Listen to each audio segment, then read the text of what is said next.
السلام علیکم ورحمۃ اللہ وبرکاتہ۔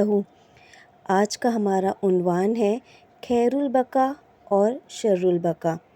کہیں نہ کہیں یہ لفظ آپ نے سنے ہوں گے، آئیے اس کے بارے میں کچھ جانتے ہیں۔ حضرت ابو امامہ رضی اللہ عنہ کا بیان ہے کہ ایک مرتبہ ایک یہودی عالم خدمت نبوی صلی اللہ علیہ وسلم میں حاضر ہوا اور اس نے آپ سے پوچھا، یعنی آپ صلی اللہ علیہ وسلم سے پوچھا، ای البقا خیر، کون سا خطہ زمین ہے؟ یہ سن کر حضرت صلی اللہ علیہ وسلم خاموش ہو گئے اور فرمایا، میری یہ خاموشی اس وقت تک ہے جب تک روح الامین تشریف نہ لے آئیں، یعنی جبرائیل علیہ السلام۔ اتنے میں فوراً حضرت جبرائیل علیہ السلام خدمت اقدس میں حاضر ہوئے۔ آپ نے ان کے سامنے یہ سوال پیش کیا اور دریافت کیا کہ اس کا جواب کیا دیا جائے۔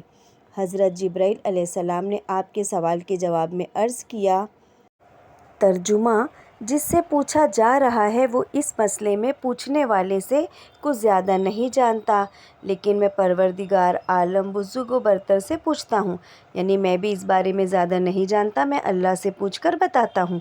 یہ کہہ کر حضرت جبرائیل روانہ ہو گئے۔ پھر تھوڑی دیر بعد تشریف لے آئے اور کہنے لگے، آج میں رب العزت سے اس قدر قریب ہوا جتنا کبھی نہیں ہوا تھا۔ آپ نے پوچھا، اس کی نوعیت کیا تھی؟ کہا، میرے اور میرے رب کے درمیان صرف 70,000 پردے پڑے ہوئے تھے۔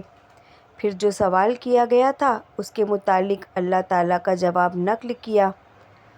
رب العزت نے ارشاد فرمایا ہے، ترجمہ: زمین کا بدترین حصہ اس کے بازار ہیں اور بہترین حصہ اس کی مساجد ہے، یعنی خیر البقا جو جگہ ہے وہ مسجد ہے اور شر البقا یعنی جہاں شر پھیلا ہوا ہے ایسی جگہ بازار ہے۔ آئیں کوشش کریں کہ عبادت کریں اور خیر پائیں اور بازاروں جیسی شر والی جگہوں سے بچے رہیں۔ جزاک اللہ خیراً کثیراً کثیرا۔ اللہ تعالیٰ ہم سب کو کہنے سننے سے زیادہ عمل کرنے والا بنائے اور ہم جو بھی عمل کریں اس کو اپنی بارگاہ میں قبول فرمائے۔ جزاک اللہ۔ اللہ حافظ۔